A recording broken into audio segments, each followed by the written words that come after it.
Très heureuse, fidèle téléspectateurs de Safety Télévision, de vous revoir aujourd'hui encore au travers de votre émission Éducation et Vie. Vous savez tous que cette émission est là pour vous, une émission qui vous forme et vous informe, en tout cas sur tout sujet ayant trait à la vie, tout sujet ayant trait à l'éducation. Aujourd'hui sur ces plateaux, nous allons vous parler de l'éducation environnementale. Dernièrement, nous avons eu à développer ces thèmes. Vous savez tous, nous habitons la ville de Kinshasa, nous voyons comment notre ville n'est plus saine. Il y a vraiment l'insalubrité. Ces derniers temps, nous allons faire un effort de changer en ce qui concerne tout ce que nous voyons dans notre ville de Kinshasa, à ce qui concerne l'insalubrité. Et là, aujourd'hui, comme je venais de dire, nous allons parler de l'éducation environnementale, mais nous allons parler plus de l'eau. Pourquoi avons-nous choisi ce sujet? Restez branchés, si nous scotchez sur votre chaîne de télévision, vous n'allez pas être déçus. Donc, nous sommes là. Merci. Sur ces plateaux, je ne suis pas seule, vous savez.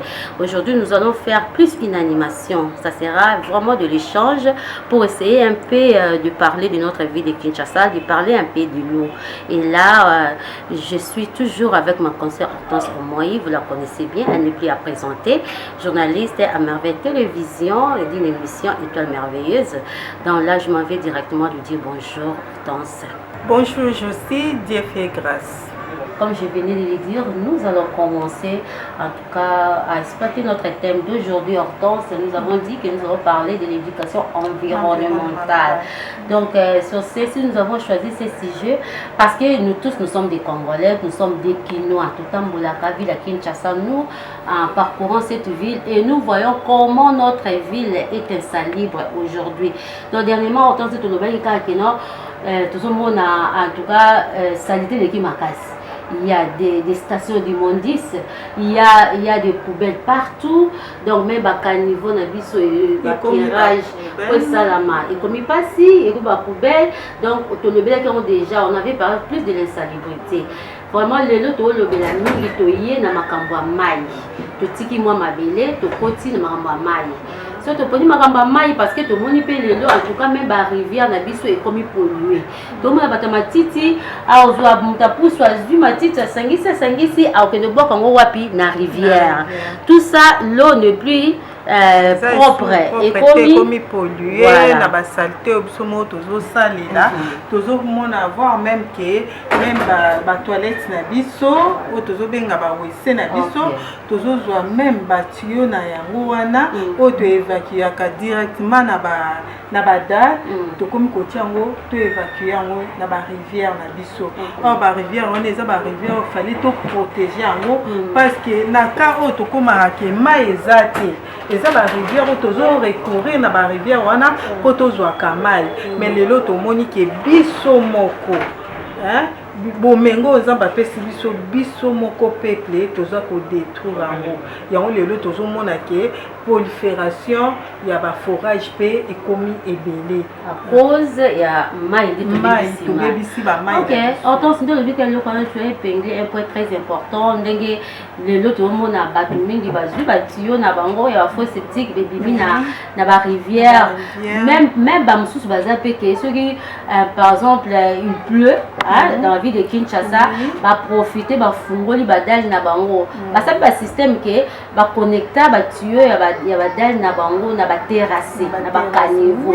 Donc quand il pleut ba fungoli ba nini nde ba bouchard ba fungoli yango pour écouler na mai ya mula. Oui, moi j'avais vécu ça na salongo na mona ba biloko alemba salongo na mona ba biloko wana tangu mbule ezobeta batu ba fungoli pe ya ba tuyau na bango wana ba fosse ba salité na bango na nyonso ekoti na ba caniveau après que mais tozo bosa ke mai ya caniveau na ekendaka tina ba mai na biso ya minene o biso to salela kata musu poto mela surtout ba voyageurs ba o ba otambola na ba bateau na ba maswa na ba balinière mai wana bazwa kango directement bazomela parce que bazana kati ya ba balinière wana bazana ba produits désinfectants o ba ko désinfecter mai bazaka na ba produits wana te bazwa kango directement bazomela mais toujours yeba ke makamba bongo esala makamba biso moko toujours bebisa isu ba mai na biso.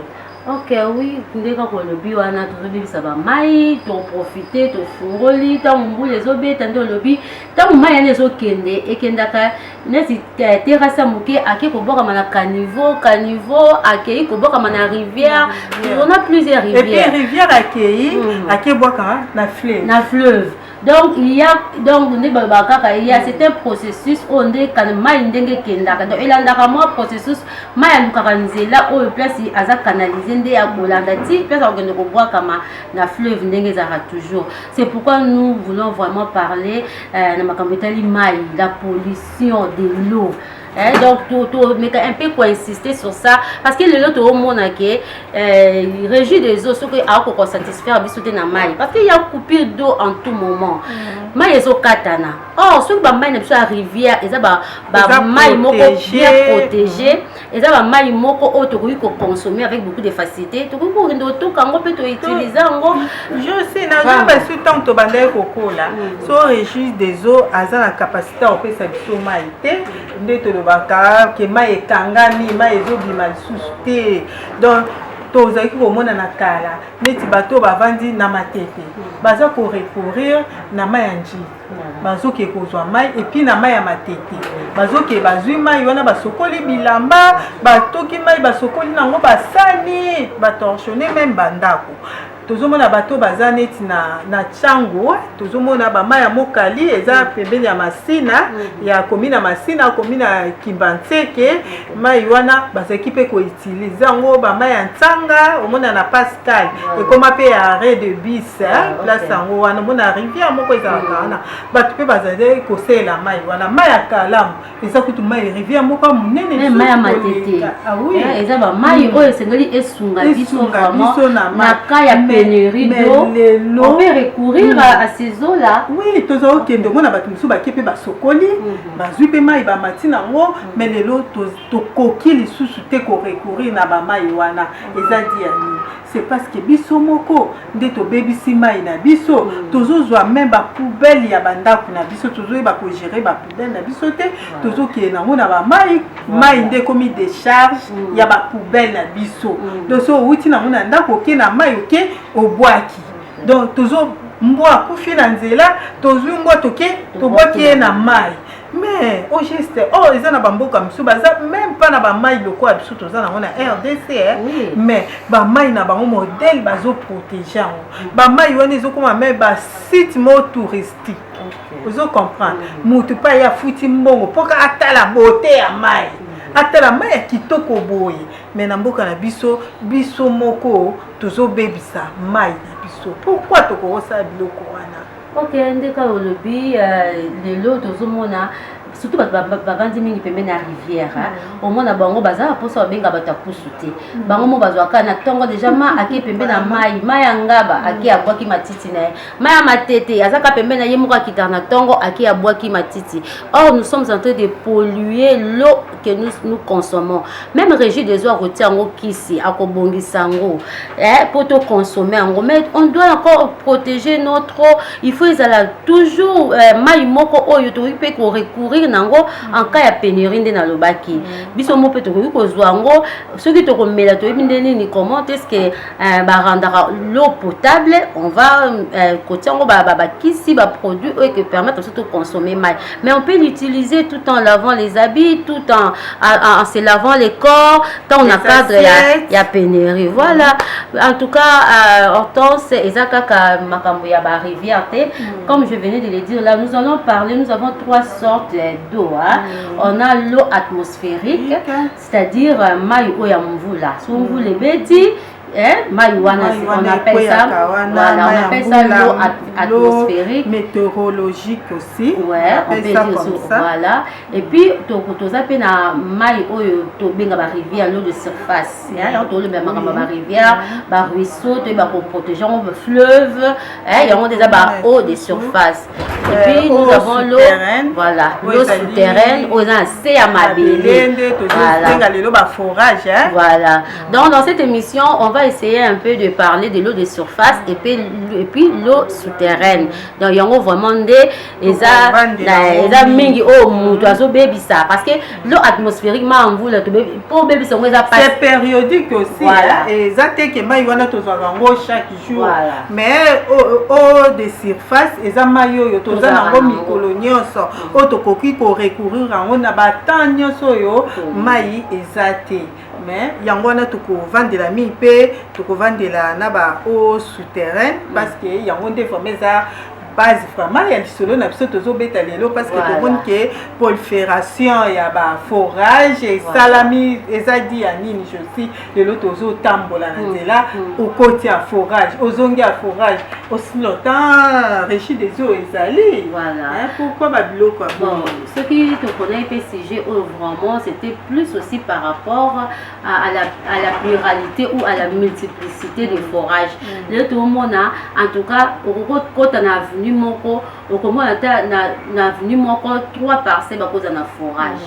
Avenue moko donc le avenue au deuxième avenue donc chaque avenue a un forage.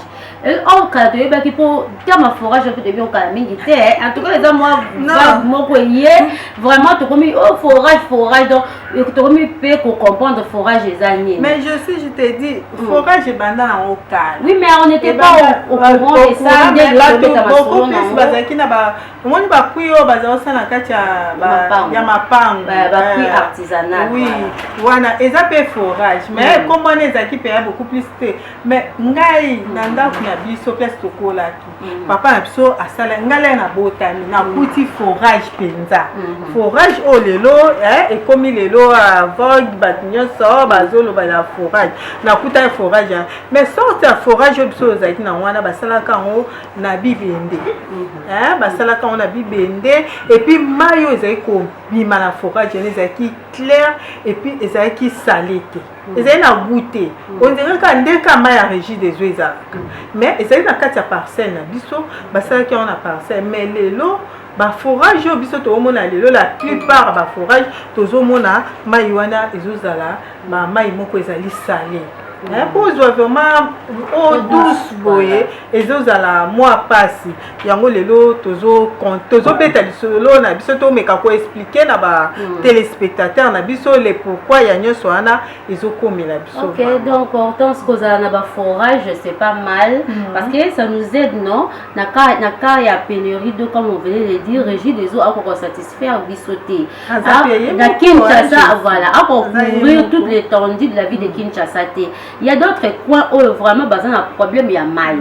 Mais bah, recourir à un forage, c'est bien bon. Mais le problème est que les lots ont des pluralités à forage. Est-ce que bah, tout le monde a la forage, que ce soit forage? Est-ce que talaka nanu bisika oyo bango bavandi po baye basoki bongi forage à la place wana parce que il y a un ministère non ministère de l'environnement oyo asokipaka na makambo tali environnement na biso mabele normalement activité nyonso va ko bandango bango fo baya bakita sur terrain batala est-ce que mabele wana ekokana activité lingo sala comme nous sommes dans les cas de forage et ils vont venir voir faire une enquête pour savoir est-ce que ce lieu vraiment est bongi basa la forage na mabele et le rognon so o mutalinga sala to a créé et ça toujours na ba norme donc il faut que landa ba norme nini soko za pour ça au sala forage OK na ministère ya environnement ndenge mama je sais awiti koloba bangonde bakoya batali mabele nini olingi ko utiliser pour na forage na yo batali pe est-ce que oza pembeni ya eloko songolo pakalate ko ekoki ko empêcher bato ba bénéficier mai o eza vraiment potable batali do ba norme c'est belé mais lelo tozomona mutu nyonso amoni ke régie des eaux azokoka ko fournir nga mai te na sala forage na nga milieu tozali ba pompe ezate na sala forage pour na sala commerce na banda ko poteka mai aussi longtemps ozoye bate ba norme nini esengeli po oyeba ko sala forage na. On n'a pas eu une enquête comme on dit toujours enquête pour na koyeba kotala quoi est-ce que mabele oyo lingo ça la forage là mabele ya bien pour dans sa forage parce que les lorsque poni sujet il y a plusieurs forages au mai nango eza douce hein. Oh mai il faut pas consommer doit être une eau douce. Notre pays en tout cas est deuxième après quoi la Brésil. Après la Brésil, notre pays est deuxième en eau douce. Parce que nous sommes entourés de plusieurs fleuves, de plusieurs richesses macaques. Tout un pays belé, pays de l'Ouest surtout, hein, Côte d'Ivoire, Sénégal, en tout cas Cameroun, Ghana, ce sont des pays où en tout cas un problème il y a maïs sérieux et il pleut rarement. Ça vraiment un problème. Mais oh nous Dieu nous a donné cette grâce d'avoir cette pluralité. Il y a rivière, il y a fleuve, il y a maïs douce sur lui que ça là. C'est pourquoi nous disons que avant la forage, il y a une enquête au préalable qui doit se faire. On doit mener une enquête pour savoir qu'est-ce que nous avons ça forage na yo. Est-ce que ma belé wana eza bien? Est-ce que maï oyo eza na se ya ma belé na yo eza eau douce? C'est ça le problème. Parce que maman Hortense na se ya ma belé, hein, maï peut et circulaka et coulera comme nous voyons dans des rivières. Même en dessous là, l'eau coule, l'eau circule. Maintenant, il faut bien côté là, est-ce que place on a maï et eau coulée vraiment normalement pour yo ça la forage pour soit maï. Est-ce que maï na yo les maï mo ba ko consommer en facilement? Est-ce que eza bilo monsieur ezo pekisa te neti toko mona eza na ba mabele mususu o forage ekoki ko sala mate neti eza mabele o to bengi argile hein ba terre moko argile donc neti na mabele wana jamais ba ko sala forage ba sala forage te poani parce que mabele wana epasukaka et ça la ba fissure et ça la ba érosion soki yo sali forage place wana que oza à quelques mètres ou bien na fosse septique ou bien ba mai moko mabe eza zinga wana donc mai wana ezopasuka yeba ke salite nyonso o ezowuta na ba zinga na yo ekokota na forage tant yo sali forage au moins ke na sali makambo nyonso eza bien mais ça na batambo ko forage wana ezokende ezowumela komona mabele wana ebandi kopasuka yango wana il faut toza kosenga vraiment na population na biso yo toza na posa ya kosala forage en tout cas il faut okende toujours na ministère ya environnement parce que bango nde baza mieux placé pona ko étudier mabele oyo ngi kosala forage na yo bayebi pe ba qualité ya mai ba mettre combien ekoki ko séparer yo na biloko mususu po créer pe forage parce que tozomona lelo okomona na fini moko 5 forages elandani donc espace à ba mettre eza kutu ya malonga te mais ba forage yana nyonso elandani esika moko parce que même régie des eaux azaka na ba problème na ba tuyau na ye régie des eaux ko atia ba tuyau wana tellement eumeli mingi okomona tuyau tamso etoboki mai euti na o bien place ba sala analyse mai ba sali ba tie ba kisi makambo nyonso mai vraiment potable que to consommer ça otokisa parce que mai pe régie des eaux ndenge yaka soko otokisa oyeba ki obebisa pe mai au père de ba qualité wana ba valeur nyonso ya ba kisi ya ndenge ba uti ko sala soki ezokoma na régie des eaux que tu es toboki tu wana eza na se ya mabele mai misusu ezobotama na se ya mabele ya salite ekoti na kati ya tio ya régie des eaux eketi na epolue mai eketi na barobinet na biso ya bandako yango wana omona système so olamuki na ntongo ofongoli robinet ozomona basalite ezobima yo lobi te régie des eaux aza na kisi te azotia kisi na mai non régie des eaux atielaka biso kisi mais ekomaka na nzela tellement batio na ye eumeli esali deya barui na kati pe toboki basalite misusu nde ezokota yango place biso toza mai ezokoma malonga te. Donc il faut tenir compte il y a bisika pe ya mabele oyo tout c'est là vraiment. OK, attendez to dit que même baga forage il faut pas respecter ba normes. Faut te dire des sur réduire ah tout un problème wana batio ezo beba ezo toboka mai ya mabe ezo kota santé à plus forte raison forage parce que de to baki na se ya mabele l'eau coule de tout monde ba rivière na se pe mai ekulaka. D'où ce qui mai o ezo couler parce faut batala est-ce que mai wana eza potable est-ce que c'est de l'eau douce ou bah tu vas consommer parce qu'il y a un forage au lieu maï et bima clair parce que tout le que maï en tout cas doit respecter la qualité de l'eau. On nous a dit, on s'est appris à l'école, l'eau doit être claire, incolore, inodore, et puis pas de goût, insipide, limpide, tout ça. Donc, mais les autres, maï à forage, c'est ça rouge, c'est ça noir. Toujours salé. Voilà, c'est salé. Et surtout, ce que ça va place l'eau salée, maïwan déjà ce que vous consommer en moté. Déjà dans 4 à plus forte raison pour la peau. Donc, moi, il y a un problème de la peau à cause de l'eau. Oui, je suis dans ça, moi, histoire mon cocoya, na kendaka Lubumbashi, na kendaki na Katanga, na kendaka kobeta moi tout le monde a 4 mois, tant on a kekuna na sokola mai na bango, mai ezobima na bango bien. Alors mai wana ezaki vraiment salé. Na sokoli yango pendant 4 mois.